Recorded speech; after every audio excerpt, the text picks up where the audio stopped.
Hello, everyone. Welcome to Audubon Society of Central Arkansas's monthly meeting. I am Dan Scheinman, the Vice President of this Audubon chapter. Thank you for joining us. Tonight, it is my pleasure to introduce our guest, Director Austin Booth, who at 35 years of age is the youngest director chosen to lead the Arkansas Game and Fish Commission. This former U.S. Marine Corps captain most recently served as Chief of Staff and Chief Financial Officer for the Arkansas Department of Veterans Affairs. Born in Little Rock and raised in Scott, Director Booth received his Juris Doctor from the University of South Carolina and served his country in many capacities, including a tour in Afghanistan. His passion for promoting common man and common woman conservation promises to increase the Game and Fish Commission's efforts to recruit, retain, and reactivate the next generation of Arkansans outdoors enthusiasts. His dedication to supporting science-based conservation will ensure the health of the natural state's resources. And then I want to say that I had the privilege of attending the first presentation of this. Director Booth and Game and Fish invited a lot of conservation partners to a special event. I didn't know what the topic was going to be, but it is that when he unleashed the new 5-year strategic plan and new annual plan that's coming out for Game and Fish Commission. So there's lots of new things in store for Game and Fish. I'm very excited about the future for our state conservation organization and excited that Audubon is a continuing partner with Game and Fish Commission. And with that, take it away, Director Booth. All right, thank you all very much for the opportunity to be with you all tonight, albeit virtually. I am currently on my way to West Texas to see some friends and deer hunt. And I have pulled over to sleep for the night at a hotel so that I can present to y'all tonight on Natural State Tomorrow on what the future of the Arkansas Game and Fish looks like.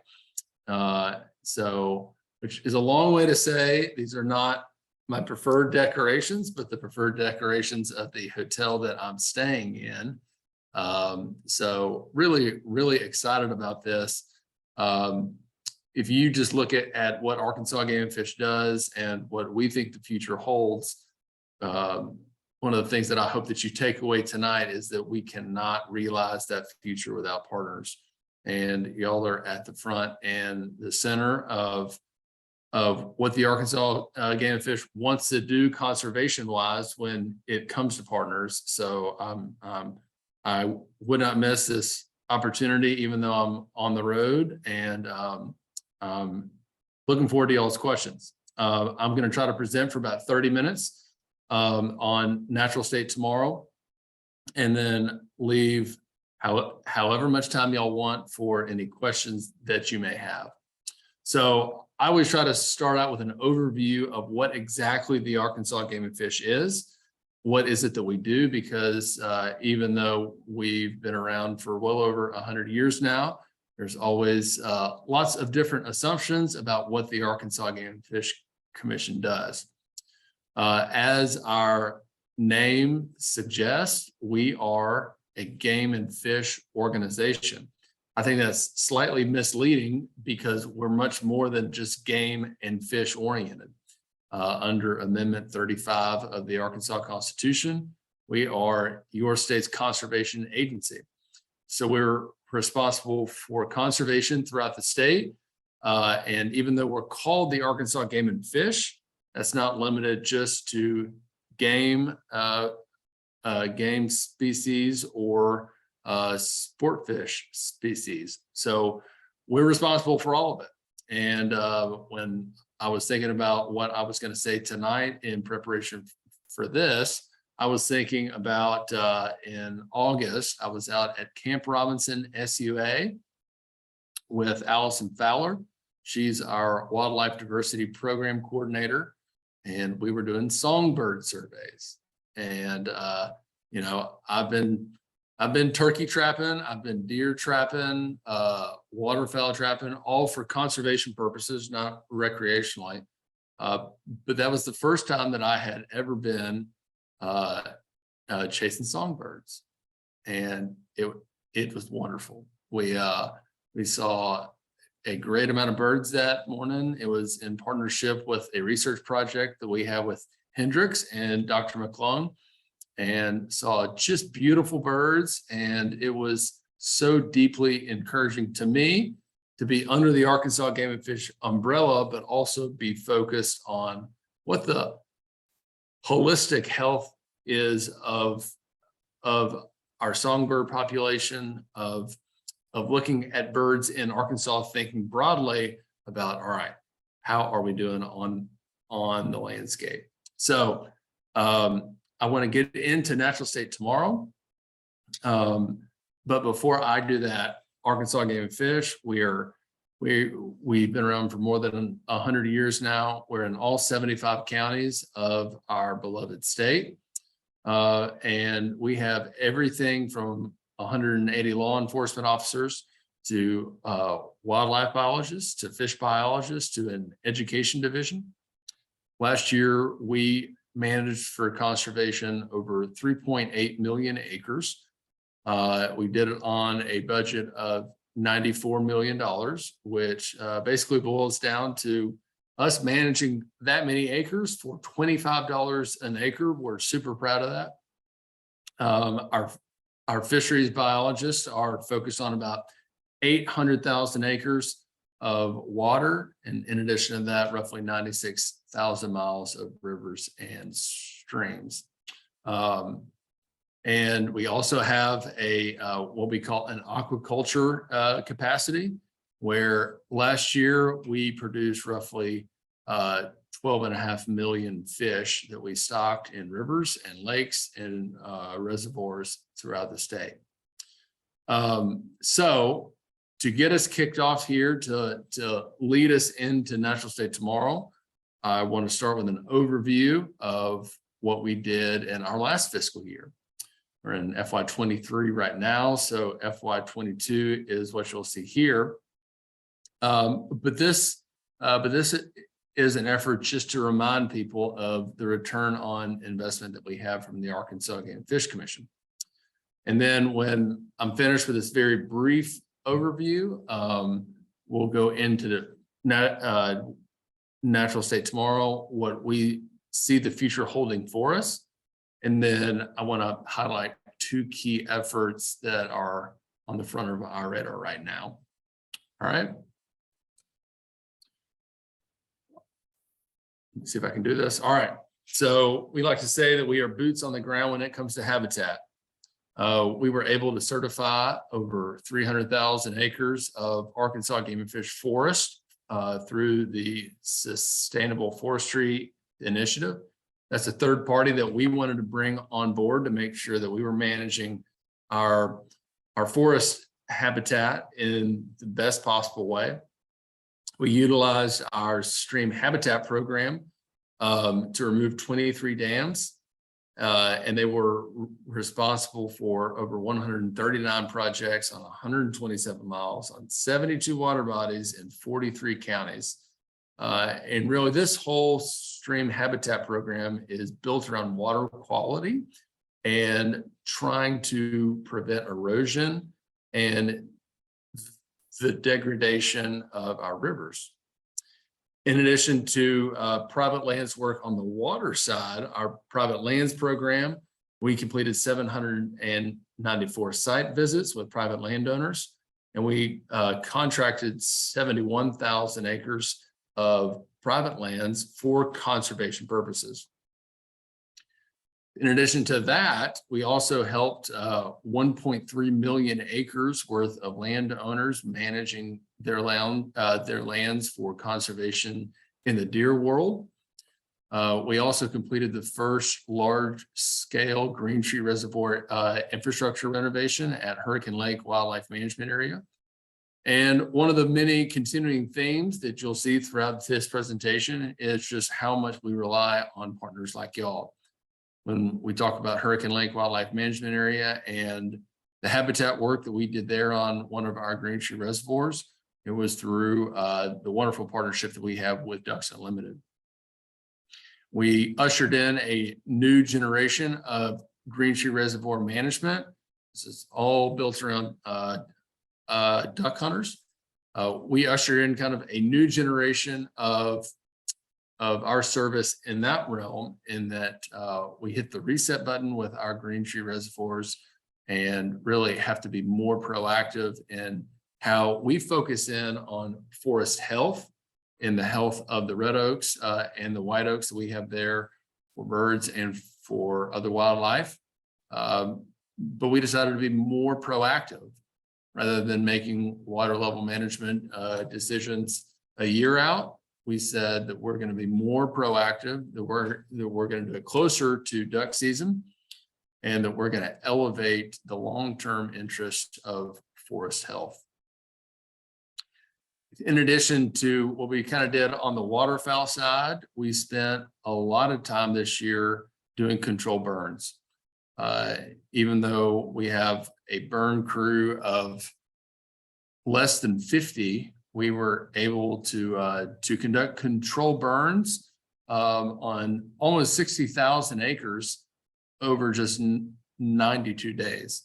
This included almost 25,000 acres on land that we own, but we also thought more broadly than that. How do we work well with, again, with partners on land that we don't own, be it cooperatively managed lands like with the Forest Service, or on private lands as well. Again, coming back to our hatcheries produced and stocked more than 12.5 million fish. This is slightly lower than the year before, which is not a bad thing at all. The year before that, we were able to stock over 17 million fish. And that ratio, that overall number, really depends on the ratio of what our conservation needs are, whether we need to manage more for the sport fish or whether we need to manage more for the forage fish.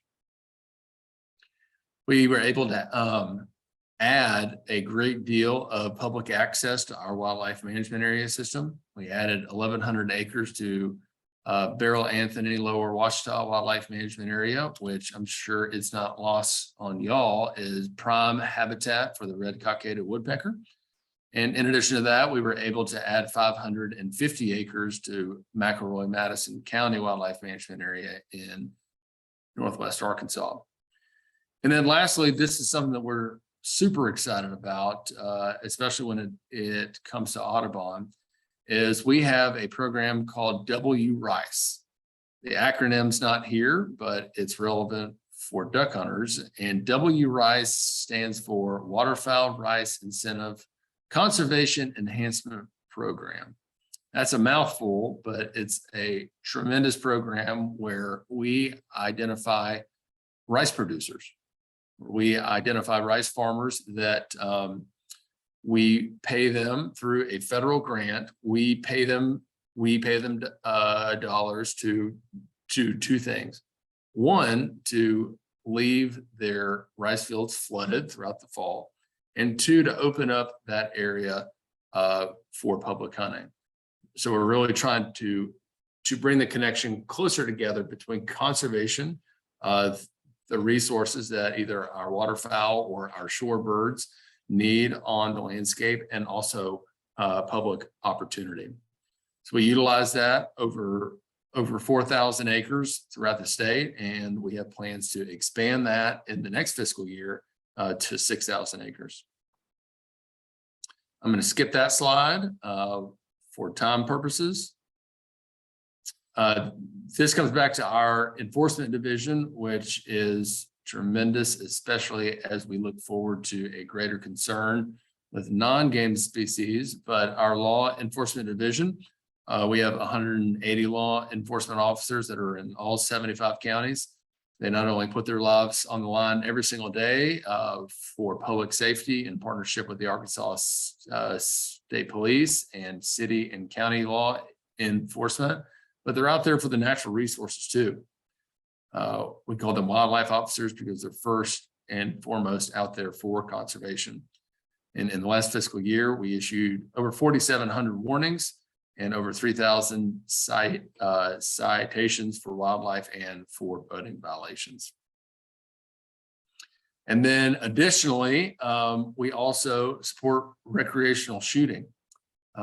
We believe that recreational shooting is an important opportunity for Arkansans, not only to learn just basic life skills like attention to detail, to discipline, to teamwork, but it also just kind of, again, drives home that connection between conservation and sportsmen.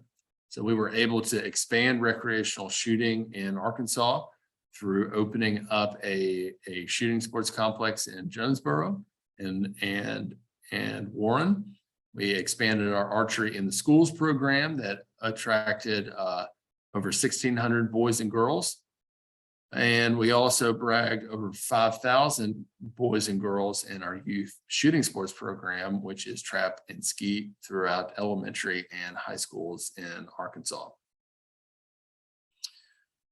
We have nature centers all throughout the state, which are not just a wonderful museum style setting where people can come to the Arkansas Game and Fish and they can learn about conservation. These are geographically situated, and in each location, people will learn about the native habitat in that part of the state. But they're more than just wonderful places that people can come learn. They also serve as hubs where we have educators that can go out. They can go out into communities. They can go out into their local school districts. And through our nature centers and our education program, we were able to reach a lot of people last year. More than 160,000 people came to our nature centers. In addition to that, we graduated 20,000 people in boater and hunter education. And then our efforts in the schools, they were almost 120,000 in person and 40,000 online. All right, and then just by way of accountability, this shows kind of the breakdown of our budget. Again, $95 million budget, and for that we bring conservation to the state of Arkansas, which prides itself on being the natural state. And this $95 million is not only in all 75 counties, but also 3.8 million acres and 96,000 miles of water. So where do we see contribution from partners this year? We were able to work with the U.S. Fish and Wildlife Service when it came to invasive carp to the amount of $300,000. We received a grant from APHIS to help with chronic wasting disease in the amount of $340,000. To come back to W. Rice, we received a $650,000 grant from NRCS. U.S. Fish and Wildlife Service, because of the need of the red cockaded woodpecker as a species of greatest conservation need, we were able to leverage a $1.3 million grant. NACA, the North American Wetlands Conservation Act, helped us conserve waterfowl to the tune of $2 million. And then our own beloved Arkansas Game and Fish Foundation contributed more than $1.2 million to the agency. So then that kind of sets the stage for Natural State tomorrow. And if this is where we've been in the past, where are we going in the future? And I never want to pass up this opportunity to really just raise the foundational question of why even have a strategic plan? And the answer is, if you look at how much our landscape has changed just in the past 20 years, let alone the past 120 years, it's obvious that we have to make a conscious effort to connect our short-term efforts with long-term success. If you go back to when we passed the conservation sales tax in 1996, it's very easy to pick out all the habitat and conservation challenges that we have now that we did not have then. We have chronic wasting disease in our deer population. We have feral hogs. We have giant salvinia in our fisheries. We have an unprecedented loss of habitat for all wildlife, whether that's ducks or songbirds or shorebirds. That's not only really stemming from the quality of the habitat that we have, but also from the fragmentation of the habitat that's left. So I took this job roughly 15 months ago, July of last year.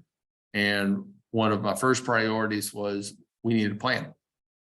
We need a plan to understand how we're going to navigate the limited resources that we have and really where we want to be in 5 years. And so this presentation is left over from the event that we were glad to have Dan at. And it really focuses on the Arkansas game and fish broadly, which I think is important for y'all to know, because we want to do much, much more when it comes to non-game species conservation. And for that reason, it's important for y'all to know all the different challenges that we're facing. So you may see some things in here that aren't necessarily relevant to the Audubon folks of Arkansas, but I do think that it is relevant going forward. So the best way to sum up natural state tomorrow is habitat first and people always. We're consciously trying to draw back from a culture of we're going to manage for a single species and really focus on native habitat. How are we going to do that? Well, the first thing is we have to cultivate in the Arkansas Game and Fish Commission a culture of measurement. We have to understand what the conservation inputs are. We have to look out towards the future and understand where we want to be from the natural resources perspective. What does this look like?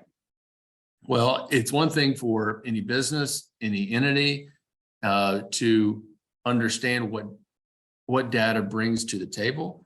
It's another thing to have a culture of data management. And so we're investing right now in habitat databases, in AI to help us understand broadly what our natural resources need on the landscape for cover, for calories, for, just think about ducks, wintering waterfowl habitat. How many acres of native habitat do we need? And what does that look like in all the varying ecosystems of our state? In addition to these investments in measurement, we also plan to add 5,000 acres to our wildlife management area systems. We're prioritizing in-holdings. When we talk about in-holdings, we're talking about a 10,000 acre wildlife management area that may have a 1,000 acre tract right in the middle of it that's privately owned, that is really undermining the broad benefit of that habitat because it's been fragmented. We hope to maintain our certification through SFI on our forests to make sure that we're undertaking the best possible management of the forests that we own. And we plan to renovate 3 lakes and conduct major habitat enhancements on over 30 reservoirs. We want to restore 30,000 acres of terrestrial habitat. How are we possibly going to do that? If, again, just going back to the last slide, we want to add just 5,000 acres to the wildlife management area system, but we want to restore 30,000 acres. Well, what's the difference between those 2 bullets? Well, that leads me to the second bullet on this slide, is we're going to create our own private lands habitat division. And the reason for that is that Arkansas is 90% privately owned. And so if the Arkansas Game and Fish, through hard work, achieves absolute perfection on the 10% of the landscape that we do manage, then we're only having 10% success. So how do we meet private landowners? How do we meet landowners outside the Arkansas Game and Fish, whether they be cities or counties, to make sure that we're helping them meet their conservation goals? We currently have a wonderful private lands effort that is nested within our wildlife management division. And they do a fantastic job. But the problem is that we only have 9 private lands biologists and we have 75 counties. And so, Dan said that I was in the Marine Corps. Marines aren't known for their skills in mathematics. But you just do that math, you have 75 counties and 9 private lands biologists. That means those 9 private lands biologists individually are responsible for more than 8 counties. We think private landowners in Arkansas, whether they be individuals or businesses, deserve more. And so through our private lands division, we want to put a huge emphasis on native habitat, whether that be for game species and what those landowners hope to see in that realm. But we see also a huge demand from landowners just to give back, to promote pollinators, to promote native grasses, to help with water quality through preventing water erosion. We hope, in addition to the private lands division, to create prescribed burn associations in at least 5 conservation opportunity areas. This will be a huge effort for us, as much as we've burned and the wildlife successes that we've seen from that the past fiscal year. That's not enough for us. And we not only want to be hard workers and successful in administering fire, but we want to try to train and equip and resource private landowners to do the same without us. And then last on this slide, we want to restore stream connectivity on 200 miles of rivers and streams. Turning to people always, we have a lot of work to do within the Arkansas Game and Fish Commission of ensuring that we're always competitive. We're always bringing the absolute best professional conservationists for Arkansas, period. This means like more focused recruiting, a lot better compensation, and ensuring that to be honest with you, ensuring that we're not taking people's love for the Arkansas outdoors, which is what drives them oftentimes to come work for us, and using it against them to stay. We want to expand our leadership in the national conservation community. I was really happy this year to be announced as the vice chairman of the Bird Conservation Committee through the Association of Fish and Wildlife Agencies. And we want people to know more about what we have in Arkansas and about what folks like y'all in the Arkansas Game and Fish Commission are doing to conserve all kinds of wildlife, but especially birds. Similar to private lands division, we're going to create our own recreational shooting division to try to expand the appreciation in Arkansas, again, for that nexus between conservation and sportsmen. One area that I think we have a lot of room to grow in is how we can better partner with folks like Audubon or the Nature Conservancy in helping us care for our access areas, our wildlife management areas. We're going to focus our bank fishing projects and our wildlife management area improvements on underserved communities and growing communities. And coming back again to W. Rice, we want to increase the public access to wildlife and to wild places and to wild things. We want to increase that public access through voluntary private lands programs. Since I came into this job roughly 15 months ago, I've always said that my vision for the Arkansas Game and Fish Commission has been common man, common woman conservation. And other than alliteration, that sounds like this very anomalous or vague concept, but it's really not. I want conservation to be something that people talk about more frequently around the dinner table. where it's not just something that comes up in monthly meetings with Audubon or every day at the Arkansas Game and Fish Commission, but for a state that prides itself on being the natural state, that conservation is something that all people from all parts of Arkansas, from all different walks of life, understand and treasure. Because as we've known from the North American model of wildlife conservation, where natural resources are treasured, that's where they thrive. So what does that look like practically in natural state tomorrow? It means that we have to do better in how we're managing our infrastructure.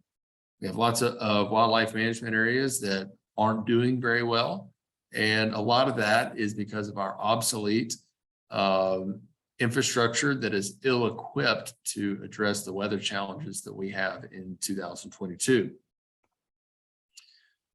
In addition to making our infrastructure better so that we can better take care of the natural resources that we have, I think the Arkansas Game and Fish needs to do a much better job showing what exactly it is that we're contributing to the state. I see we have 15 participants tonight, and I would be stunned if any of y'all knew that we had a research partnership with Hendricks and Dr. McClung, and that we also had 180 game wardens throughout the state. And at the same time, we also produced 12.5 million fish last year. And so if conservation is indeed important to Arkansas, we have to do a much better job just telling the story of how the Arkansas Game and Fish Commission contributes to the outdoor character of Arkansans and how we do that work with partners. I want to wrap up by highlighting two things that are at the front of our radar right now that you have probably seen some headlines on lately. And the first is the Recovering America's Wildlife Act. Arkansas Game and Fish has been around since 1915, where an old agency by Arkansas standards, and really for the entire generation of Arkansas Game and Fish, we've been charged with managing conservation for all wildlife throughout the state. But that's largely been funded by either the conservation sales tax, which we're remarkably grateful for, or Pittman-Robertson dollars. And the Pittman-Robertson Act was passed back in the 50s, and it's a federal excise tax. And Pittman-Robertson basically says that if you manufacture a firearm, a bullet, or an arrow shaft, that the federal government is going to charge you an 11% excise tax just to get your product on the shelf. That 11% excise tax throughout the entire state is then put into a pot, and it's divided amongst the states every single year based on their pro rata share of total hunting or fishing license sales. Our Pittman-Robertson allocation is between $25 and $30 million every single year. And because that funding comes from, again, either firearms, ammunition, or arrow shafts, it's by necessity coming from sportsmen, people that go to the Arkansas outdoors with the opportunity of harvesting wildlife. However, from that funding allocation, we're charged with managing not just the game species that the sportsmen are pursuing, but all game species. And that's led to, I'd say, the past 10 years, an awakening that there is no dedicated funding source for non-game species. And so then you usher in the Recovering America's Wildlife Act.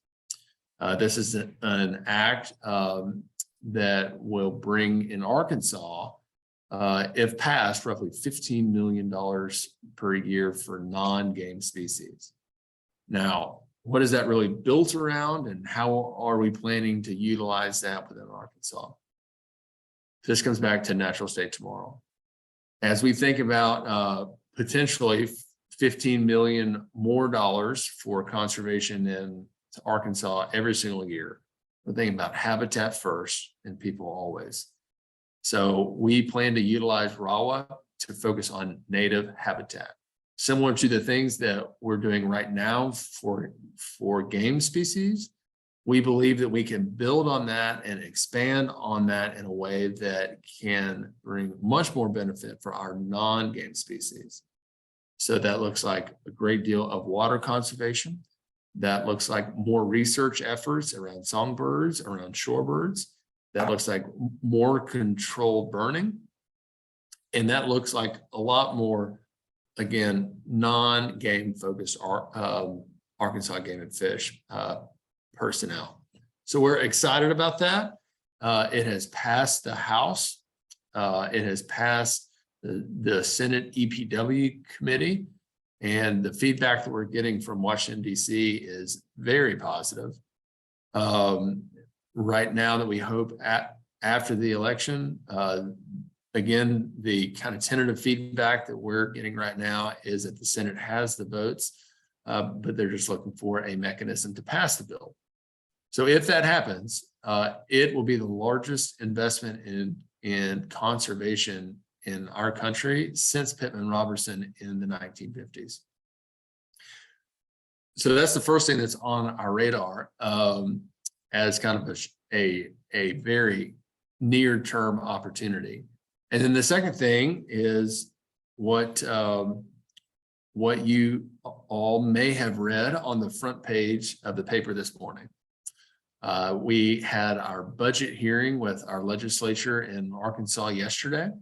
I was proud to present our biennial budget, which will be fiscal year 24 and 25. And that biennial budget is nested with Natural State Tomorrow and how we think about conservation more broadly on a landscape basis throughout Arkansas. And in that budget request, we informed the legislature that we would pursue a hunting and fishing license fee increase in the legislative session come January. And through that effort, we hope to raise an additional $15 million through hunting and fishing licenses throughout the state going forward. And we believe that that will, one, not only serve as the match requirement for the Recovering America's Wildlife Act, but will really give us the long-term stability to focus on fixing the infrastructure that we have now, to better take care of the habitat that we have now, and to grow that habitat going forward.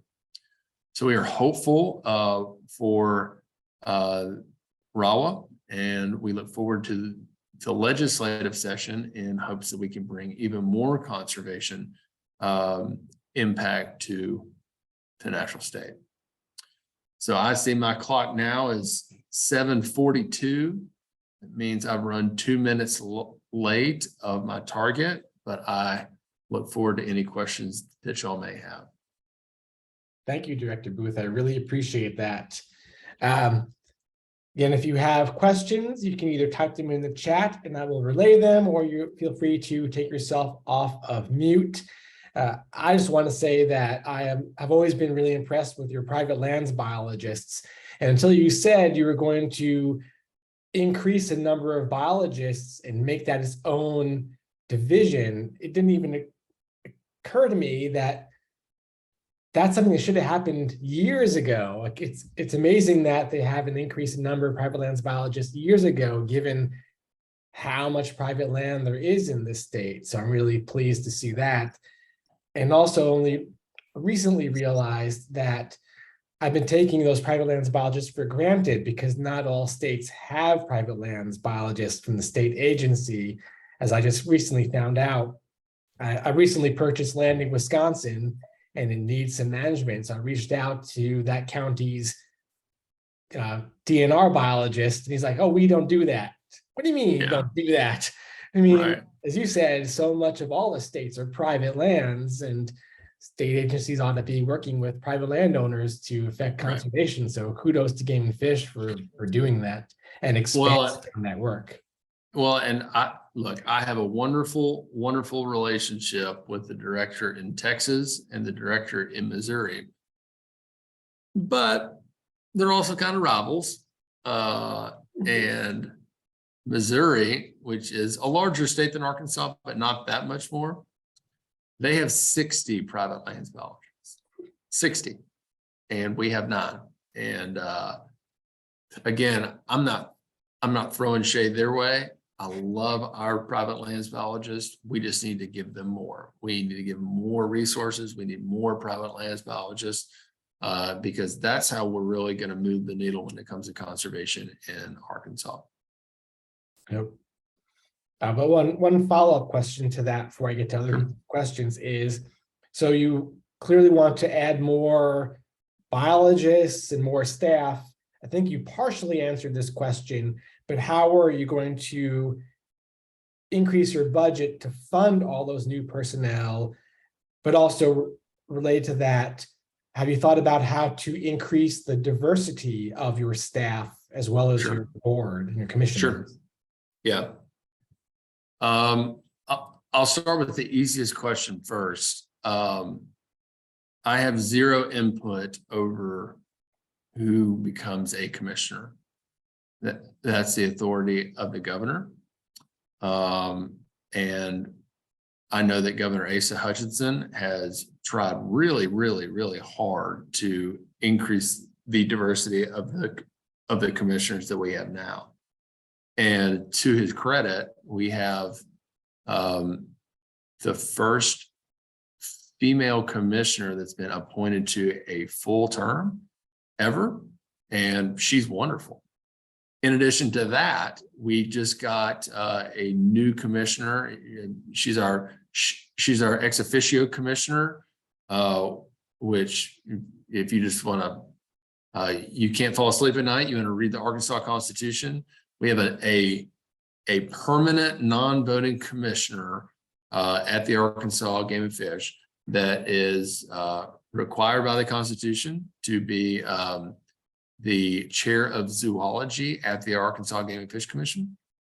And we recently had a change in that role, and we now have a second woman there, Dr. Michelle Evans-White, who has a wonderful career focusing on ecology. So although we don't have any racial minorities right now, we're more diverse right now than we've ever been on the commissioner side. So whoever the next governor is, even though I don't really have any input on who gets put on the commissioner side, we're absolutely hungry and hopeful that we will have more diversity. On the agency staff side, I received this question yesterday from the legislature, and I'll answer it the same way. I definitely think that we can do more to make the Arkansas Game and Fish conservation professionals look more like the state that we serve. And I mean, Dan, I know that you've seen it because we passed out about 200 copies of Natural State Tomorrow back in July. But if you look on page 1 of Natural State Tomorrow, you will see that diversity is one of our priorities. Man, look at that. You have it on the shelf. So we know that we need to do better. It's on page 1 for a reason. And we have a lot of room to grow there, and we're excited about it. I'll say the number one obstacle is our compensation as an agency. Minorities in compensation, or sorry, in the conservation world are rightfully in high demand. And so, you know, the University of Arkansas Pine Bluff is a tremendous program. The fisheries program that they have there every year graduates the finest fish biologists in the country. And it breaks my heart to see them come to UAPB and then leave Arkansas to go work for other states and for the federal government. Yeah, I got it all, man. All right. So we we know that we need to do better. It's on the front of our radar, and it is directly connected with bringing more resources into the agency so that we can be competitive. And you already do a great job of educating lots of people, diversity of people. So that's another great way to create more outdoor enthusiasts when they're kids and help raise them up to that professional level. So thank you for that. Well, and sorry, you reminded me that I left out one thing. Yeah.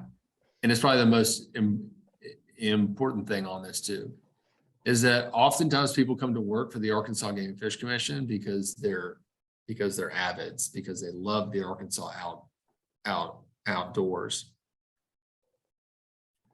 And diversity wise, it's not just the Arkansas Game and Fish Commission that's underrepresented in our employment of diversities, but minorities are also underrepresented in their participation in the Arkansas outdoors. And so if we really want to fix this long term, we have to make sure that as a conservation agency, that we're not just trying to hire people of color, which is wonderful, and we're going to do it, but that's a short-term solution. But in the long term, that we're doing more to make the Arkansas outdoors more inclusive, more welcoming, and that we're doing it in all parts of the state. Well said. Well said. Question in chat. You answered this in part already, but conservation efforts focused on game and fish species typically also benefit non-game species. But what portion of Game and Fish Commission's conservation efforts focus primarily on non-game species? Sure. Yeah. So when we talk about the nexus between non-game species and game species, I instantly think about Rick Evans' Grandview Prairie Wildlife Management Area. It's in Southwest Arkansas. If y'all have never been there, I'm not going to tell you to pack a bag right now, but you should put it on. You should put it on your list. It is the world's largest contiguous tract of Blackland Prairie, and Allie Fowler might correct me on this, but I'm almost certain that we have more plant life diversity and more wildlife diversity there in Southwest Arkansas than anywhere else. It is absolutely gorgeous. So we don't really categorize, by dollars or by man hours, what's being spent on the game side, on the non-game side. But as we focus more on timber stand improvement, on thinning out timber to promote more, wooded grasslands, as we promote more controlled burns, those two, they're going to come much closer together. But just out of transparency, I'll tell you that we definitely have more game program coordinators than we have non-game program coordinators. And I expect that gap to grow much closer together in the event that RAWA passes and our fee increase passes. Also related to that, Game and Fish does a great job managing the state wildlife grants. Yeah. You do a great job of distributing those grants to partner organizations, to universities, to get research conservation done on non-game species. Right. And not all state agencies give out that funding that they get from the federal government. So right. Kudos to and in addition to that, we also administer the Arkansas Wildlife Action Plan. Yep. Which identifies our species of greatest conservation need. And the way that we focus that is around conservation opportunity areas that we have throughout the entire state that really drive the priority of, all right, if we're going to expand one wildlife management area, where do we need to focus it? Mm-hmm. If we're going to put more resources towards private landowners, what conservation opportunity area does it fit in, or if is this landowner in the COA or is it not? Yep. Well, speaking of the State Wildlife Action Plan, how is Game and Fish addressing climate change and its effect on wildlife in Arkansas? Yeah, so I talk about climate change quite a bit in the sense that you just say those two words in our state and it evokes a lot of different opinions. And so the terms that I use are normally built around words like drought. Or, I mean, just in Little Rock yesterday, we got our first rain in 6 weeks. When I talk about rain events, I don't have to bring up the word climate change. I can just talk about the 19-inch single rain events that Shea County had in June of 2021. And so when we talk about infrastructure and infrastructure obsolescence, it's not just that this infrastructure is old. It's that this infrastructure is old and it might fail because it's old, but the infrastructure is serving the exact purpose that it was built to serve. It's just not equipped to manage the weather challenges that we're managing right now. A good example of that was Lake Elmdale in Northwest Arkansas. It's kind of an urban fishery, small lake that's fed by a creek in the Rogers area. And we had a big rain event a few years ago that blew the dam out because we didn't have the resources to do the fix that we needed to. It needed a $3 million total dam restoration. We had $1 million, so we put a $1 million Band-Aid on it. Fast forward to 2022, it lasted one rain event, one. And it blew the dam out and we're right back to square one. So when we talk about climate change, we're primarily focused around the water infrastructure that we have, ensuring that it's up to date, that it can handle the weather challenges that we're facing. That's a lot of the contributor to why we're pursuing this license fee increase.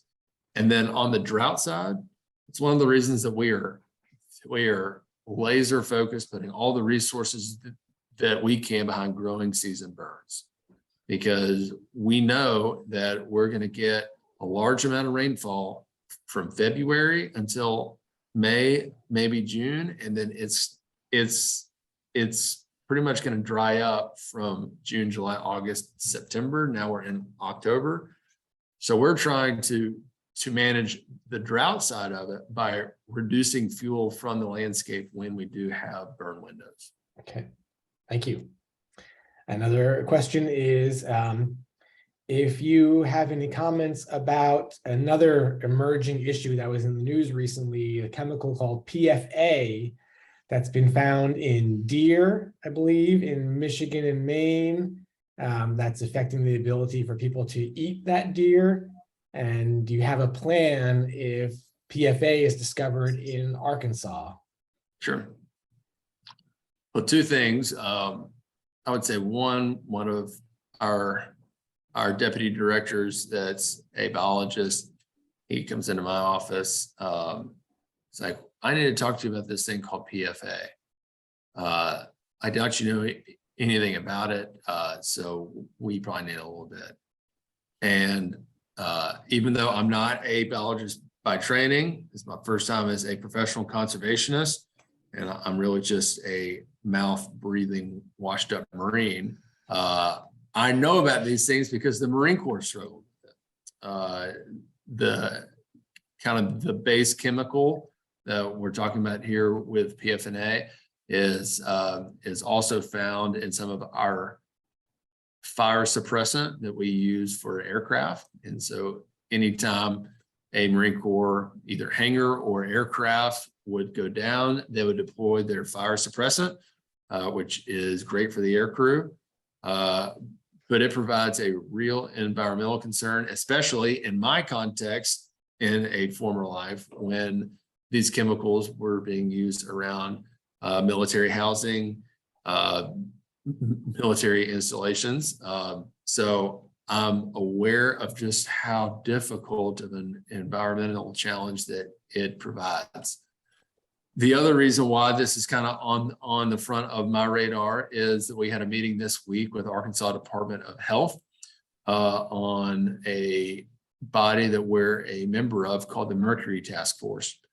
And as you know, 20 years ago, mercury in the consumption of fish became more of an issue. We were able to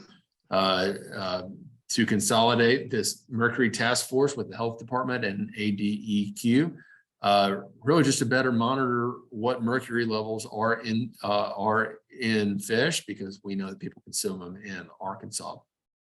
So this is a new topic, I would say, in the national conversation, but when it comes to wildlife health, it's a new subject of an existing conversation. Last month at the national meeting, or the annual meeting of AFWA, the Association of Fish and Wildlife Agency, there's this really new and urgent conversation called One Health about what is the nexus between public health concerns and fish and wildlife conservation. And, you know, I don't want to say that we had it figured out, but if you look at how far we've come with chronic wasting disease and the Mercury Task Force, we think about that nexus between public health and wildlife health all the time. Just look at the pandemic. I mean, we know that COVID-19 originated in bats. And so just for the past 2 years, we can see that animal health, it directly affects human health as well. Understand that I'm not answering the question whatsoever, but that's a long way to say that we're ahead of other states when it comes to what's the health of our wildlife and how does that contribute to people. Just in full honesty, we have no PFA testing going on right now. Our state veterinarian that we had, Dr. Jen Ballard, we were talking with her about it earlier this week. And it's one of those many areas that we want to be paying more attention to, not just with PFNA, but with herbicides, with pesticides. We want to understand just in addition to a traditional conservation understanding, what is the overall health of our wildlife in Arkansas? And I think we can do much more when it comes to PFNA. Great, thank you. One more question. So what can we do, if anything, at this point, we as citizens, to help the passage of RAWA? Sure, that's a great question. Senator John Bozeman has been a champion of RAWA. He was a champion of RAWA in the last Congress. It had the votes to pass the last Congress. It did not ever get brought to the floor because it got packaged with the wrong stuff. But he was a champion last Congress, and he's a champion now. He's a co-sponsor of the bill. So is French Hill on the House side. We're just immensely grateful to have legislators in Arkansas that understand the importance of conservation. Not all states have that, and we're tremendously grateful for their support. So if you want to do anything, you could reach out to their offices and thank them for their support, encourage them to get it to the Senate floor for a vote, and ask them the same question that you asked me. What can I do to help? Excellent, thank you. So thank you, Director Booth, for your time. Thanks for taking time on your personal time going on vacation. Yeah. I really want to thank all of your great employees that I have interacted with over the years. If I had to list them all, I would forget so many of them.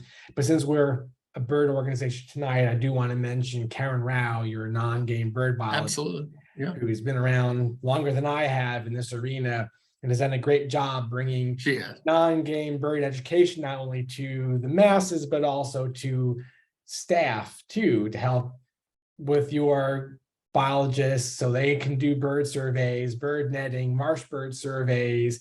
You know, Sure. she's instrumental in putting together this Arkansas eBird portal that's almost done. I'm excited about that. So lots of great things for non-game birds in the state, and most state game agencies probably don't do that kind of thing. So I really appreciate that. And good luck with your hunting in Texas. Thank you. Thank you. Good to see y'all.